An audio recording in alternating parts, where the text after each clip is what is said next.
দুই বান্ধবীকে সাথে নিয়ে গ্রুপ ঘপাঘপ কাহিনী। আমি শান্ত, বয়স 23।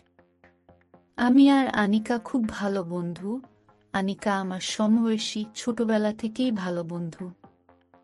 একই সঙ্গে পড়াশোনা, পাশাপাশি বাসায় থাকা, কাজে খুবই ঘনিষ্ঠ বন্ধুত্ব ছিল।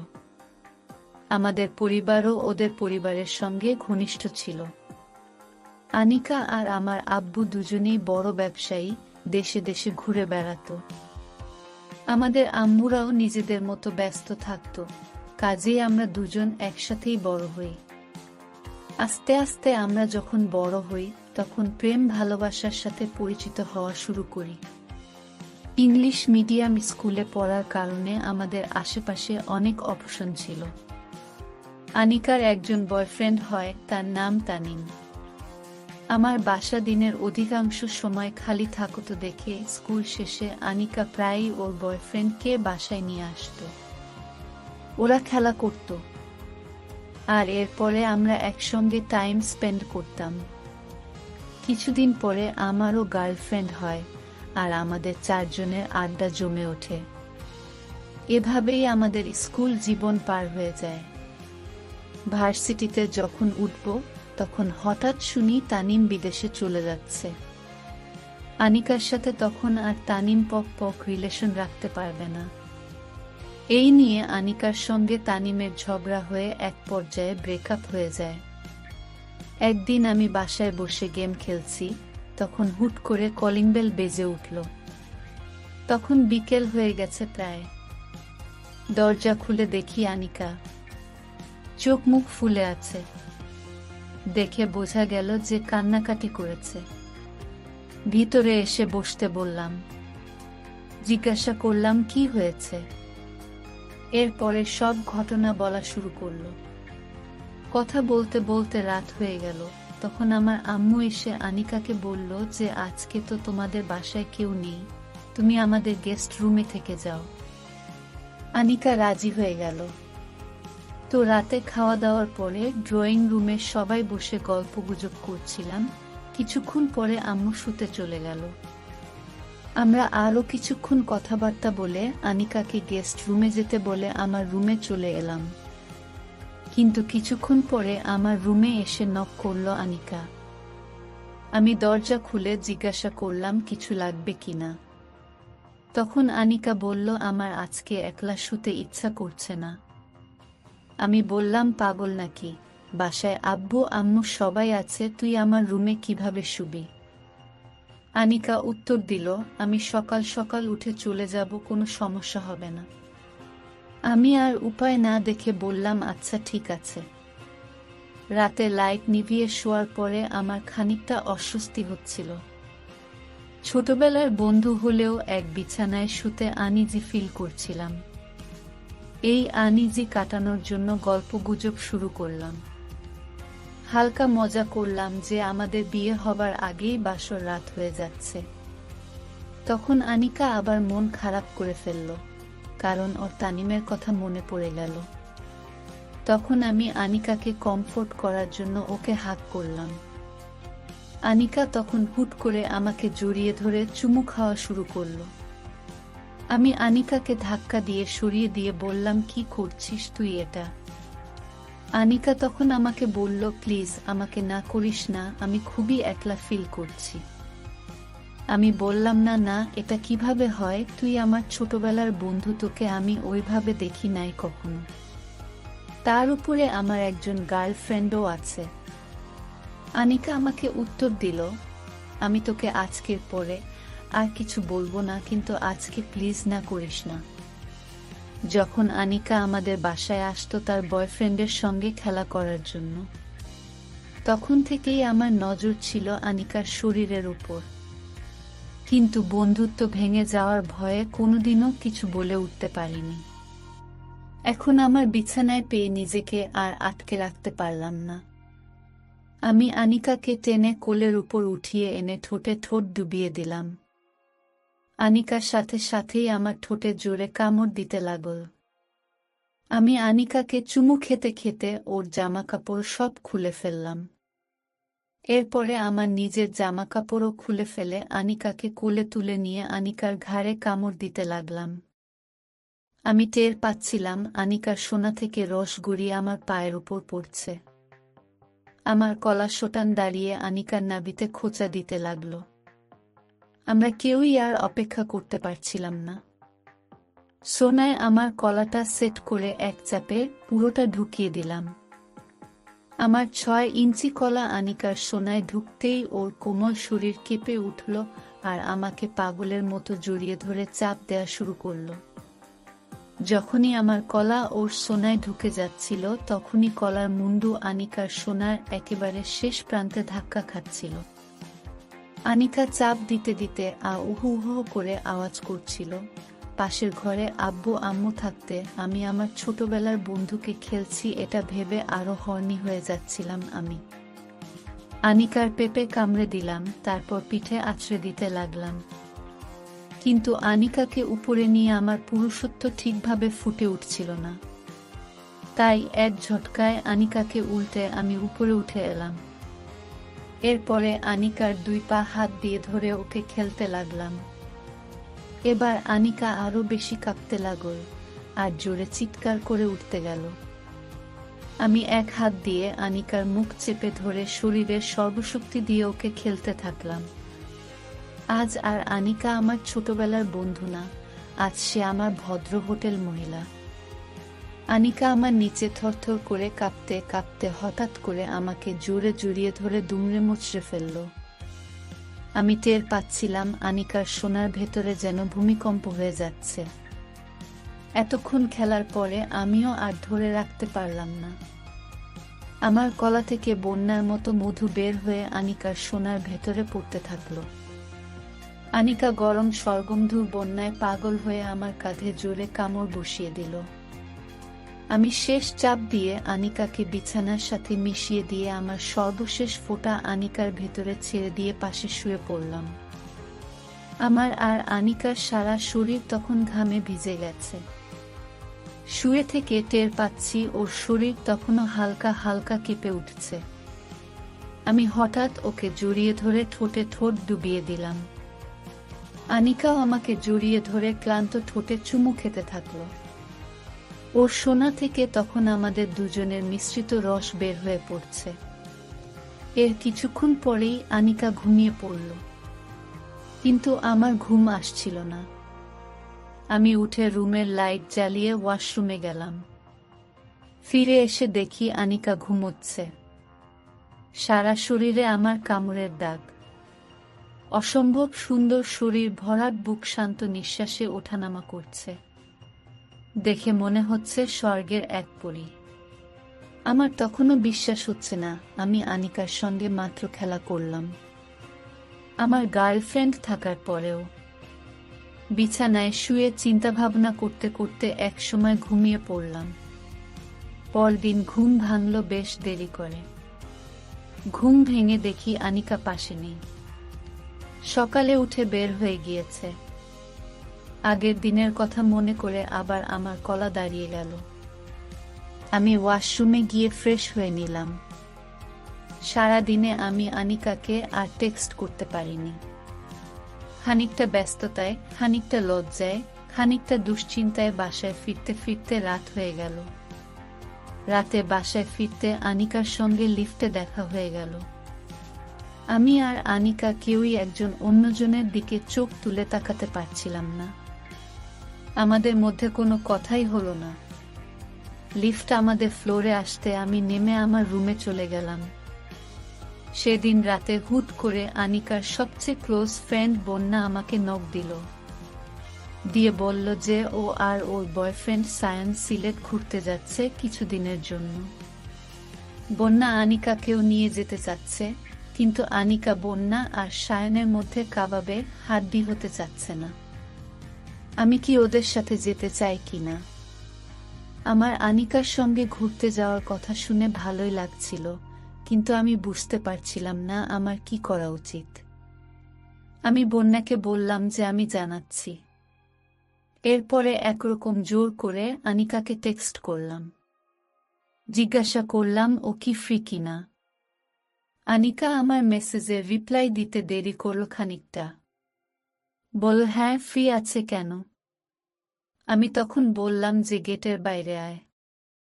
আমাদের একই ফ্লোরে ফ্ল্যাট, করিডোরের এক মাথায় আমাদের এবং অন্য মাথায় ওদের। আনিকা গেটের বাইরে বের হলো। আমি ওকে জিজ্ঞাসা করলাম, ছাদে যাবি? আনিকা রিপ্লাই দিল, চল। ছাদে উঠে রেলিং এ পা ঝুলিয়ে বসলাম। আনিকা আমার পাশে বসল। আমি তখন আনিকাকে বললাম যে বন্যা আমাদেরকে নিয়ে যেতে চাচ্ছে। আনিকার এই ব্যাপারে মতামত কি? আমি বুঝে উঠতে পারছি না। আনিকা তখন আমাকে জিজ্ঞাসা করল, তুই কি যেতে চাচ্ছিস না আমার সাথে? আমি তোকে নিয়ে দুনিয়ার সবখানে যেতে রাজি।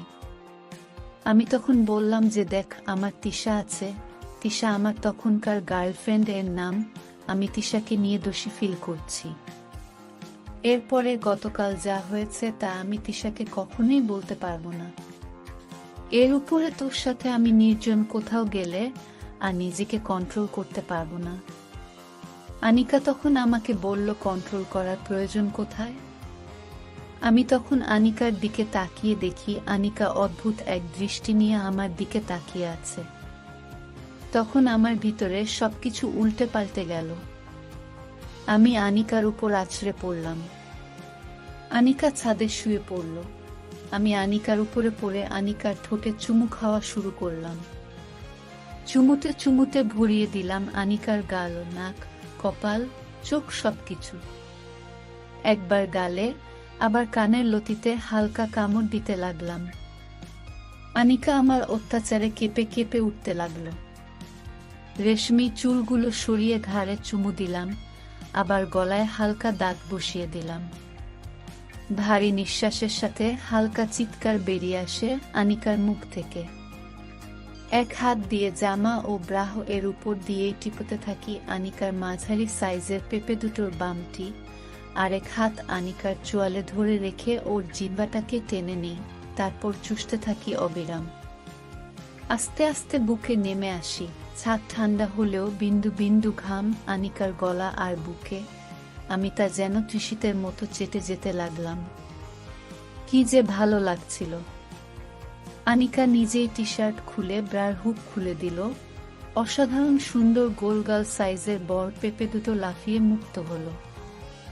কিন্তু আমার হাত আর ঠোঁট তাদের এই মুক্তির আনন্দ বেশিক্ষণ উপভোগ করতে দিল না। আমি ঝাঁপিয়ে পড়লাম ডান দিকের পেঁপের উপর। পেঁপে দুটোর কেন্দ্রের দিকটা অনেকটা আমের নিচের দিকটার মতো চোখা, আর হালকা খয়েরি বৃত্তের মাঝে কালো বোটা। আমি বোটার চারপাশে আস্তে আস্তে জিহবা বুলিয়ে দিতে লাগলাম। আরেক হাত দিয়ে প্যান্টের উপর দিয়ে সোনায় হাত দিয়ে আদর করতে লাগলাম। আরামে আনিকার চোখ দুটো বুজে এলো। আহ উফ, শান্ত। উফ, কত শব্দই না সুখে আনিকা করতে লাগলো। অনেক ভিজে উঠল আনিকার উরুর সন্ধিস্থল। আমি এবার পেঁপে দুটোকে ছেড়ে আস্তে আস্তে চুমু দিতে দিতে আনিকার স্লিম পেটে নেমে এলাম। আনিকা নাভিতে জিহবার স্পর্শে শিহরিত হয়ে আমার চুলগুলো টেনে ধরল সজোরে। আহ কি সুখ! আমি দ্বিগুণ উৎসাহে আনিকার পেট আর নাভি চুমুতে চুমুতে ভরিয়ে দিলাম। এক মুহূর্তের জন্য আনিকা উঠে বসল। আমি আনিকাকে ঠেলে শুইয়ে দিয়ে আবার নিচে নেমে এলাম। এমন আদর সহ্য না করতে পেরে আনিকা গলা কাটা মুরগির মতো ছটফট করতে লাগলো আর ধনুকের মতো পিঠ বাঁকিয়ে ফেলল। এবার আনিকার শরীরে চুমু দিতে দিতে আনিকার সোনার কাছে চলে এলাম। প্যান্ট ভিজে জবজব করছে। তাড়াতাড়ি করে পুরোপুরি ন্যাংটা করে ফেললাম আনিকাকে। চাঁদের আলোয় খোলা আকাশের নিচে উন্মুক্ত আনিকার অপরূপ সৌন্দর্য এক নয়নে উপভোগ করতে থাকি আমি। এই শুধু কি দেখবি নাকি? আমি আর পারছি না, কিছু কর এটার। আমি হালকা হেসে আনিকার পায়ে জিহ্বা ঘোরাতে থাকি, কিন্তু ক্লিন শেভড সোনায় জিহ্বা দেই না। আনিকা এতে আরো পাগল হয়ে ওঠে। উফ, আর একটু ওদিকে শোনা, প্লিজ ওদিকে যা আর একটু। এদিকে আমার গলা ব্যথায় টনটন করছে। আমি উড়ু চাটতে চাটতে নিজের প্যান্ট জাঙ্গিয়া খুলে কলাটা এক হাত দিয়ে হালকাভাবে নাড়তে লাগলাম, অপর হাত দিয়ে আনিকার গর্তে হাত বুলাতে লাগলাম। আনিকার চিৎকারে তখন আর আনিকাকে কষ্ট না দিয়ে সোনায় মুখ দিলাম। ভারী হয়ে গেল আনিকার নিঃশ্বাস আরও, আর কেঁপে কেঁপে উঠতে লাগল। ওফ ওহ, আহ ইয়া করে আওয়াজ করতে লাগল আনিকা। আমি আনিকার উঁচু আর শক্ত হয়ে থাকা অংশটার চারপাশটা শুষে নিতে লাগলাম জিহ্বা দিয়ে, হালকাভাবে দাঁতের ঘষাও দিতে থাকলাম। আনিকা পেট বাঁকিয়ে চিৎকার করতে লাগল। একটু পর পর আঙ্গুল দিয়েও সোনার উপরের দিকে অঙ্গুলি করতে থাকলাম। বার কয়েক আমি হাত দিয়ে সোনাটা ফাঁক করে ভেতরের লালচে খয়েরি অংশটা চেটে দিতে লাগলাম। এভাবে আরও কিছুক্ষণ চাটার পর আনিকা আর সহ্য করতে পারল না, স্বর্গমধু ছেড়ে ভিজে একেবারে জবজবে হয়ে উঠল ওর গোলাপি খয়েরি সোনাটা। আমার মুখ ভরে গেল আনিকার স্বর্গমধুতে। উফ, এবার ছাড় বলে সে সোজা হয়ে বসল। আমি এবার রেলিং এ হেলান দিয়ে বসলাম। আনিকা আমার কলা ধরল এক হাত দিয়ে, আর এক হাত দিয়ে বিচি দুটো নাড়তে লাগল। হালকাভাবে নাড়িয়ে দিতে লাগল শক্ত হয়ে থাকা লাঠিটাকে। স্বর্গমধুর বিন্দুগুলো যেন ক্ষেপে অস্থির হয়েছিল। আনিকা আস্তে করে তা চেটে দিল। চোখ বুজে সেই আনন্দ নিতে লাগলাম আমি। অনেক উত্তেজিত হয়ে পড়ায় বেশিক্ষণ ধরে রাখতে পারলাম না আমি। ছলকে ছলকে ফুঁসে উঠে মুক্তির আনন্দ উপভোগ করে আমার মধু আনিকার হাত মেখে যায়। ছাদে পড়তে থাকে হাত বেয়ে। ওড়না দিয়ে হাত মুছে নেয় আনিকা। মধু বেরিয়ে গেলেও এখনো নেতিয়ে পড়েনি আমার কলা, তবে একটু নরম হয়ে গেল। এরপর ওর চুল মুঠি করে ধরলাম আমি, আর আনিকা ওর জিহ্বা দিয়ে আলতোভাবে টাচ করল নরম হয়ে থাকা মুন্ডিটাকে। আনিকা একবার হালকা করে জিহ্বা লাগায়, আবার পর মুহূর্তেই সরিয়ে নেয়। আমি জিহ্বার স্পর্শ পেতে তখন উদ্গ্রীব হয়েছিলাম।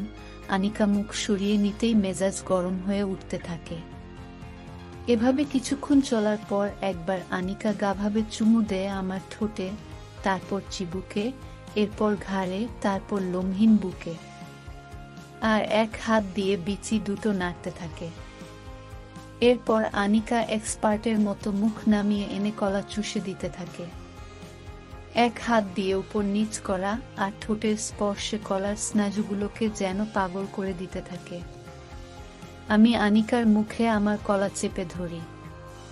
আস্তে আস্তে আবার শক্ত হওয়া শুরু করে আমার কলা, মুন্ডিটা আবার ফুলে উঠতে থাকে। এভাবে আরও কিছুক্ষণ চষার পর আমি আনিকাকে আবার শুইয়ে দেই। নিচে হাঁটু গেড়ে বসে কলাটাকে সোনা বরাবর সেট করে আস্তে করে ঠেলা দেই। আনিকার পিচ্ছিল সোনায় একেবারেই পুরোটা ঢুকে যায়।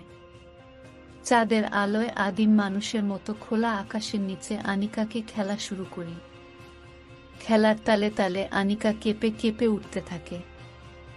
খেলার পছর শব্দ আর আনিকার চিৎকার আহ উহ ইয়াহ উ সব মিলিয়ে আমার চাপের গতি বাড়তে থাকে। কিছুক্ষণ এভাবে করার পর আমি আনিকাকে হাতের উপর ভর দিয়ে পা ভাঁজ করে বসতে বলি, আর আমি আনিকাকে পেছন থেকে খেলতে থাকি। এভাবে কিছুক্ষণ খেলার পর হঠাৎ যেন আমার কলাকে আনিকা তার সোনা দিয়ে কামড়ে ধরে। আনিকা আবার স্বর্গমধু ছাড়ে।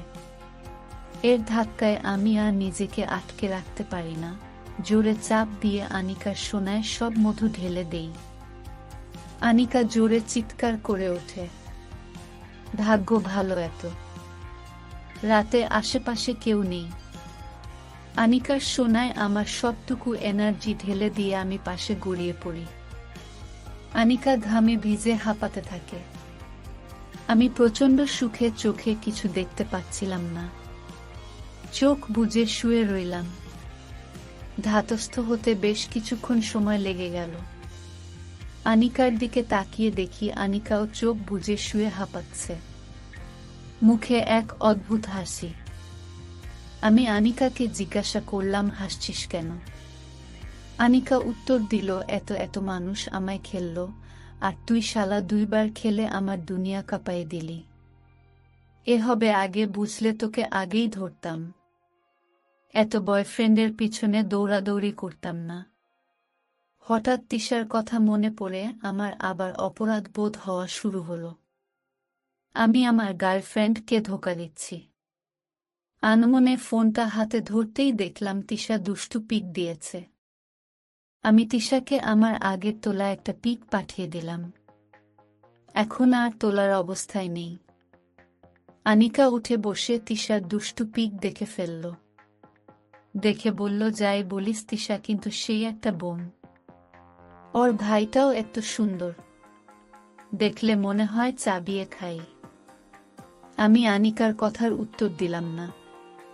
তিশার ভাই রকি আমাদের 2 বছরের বড়, নিয়মিত জিম করে, স্বাস্থ্য চমৎকার। আমার নিজেরই মাঝে মধ্যে দেখলে ভালো লাগে। মেয়েরা রকিকে চাইবে, এটাই স্বাভাবিক। আমি ফোনটা রেখে ছাদের দিকে তাকালাম। ছাদে আমাদের ঘামের একটা বিশাল ছাপ আমাদের কিছুক্ষণ আগের ঘপাঘপের স্মৃতি সংরক্ষণ করছে। আনিকাকে বললাম যে বন্যাকে বলিস আমরা যাচ্ছি ওদের সাথে। আনিকা হেসে আমার কোলে উঠে বসল। আমি আনিকাকে জড়িয়ে ধরে খোলা আকাশের নিচে চুমু খেতে থাকলাম।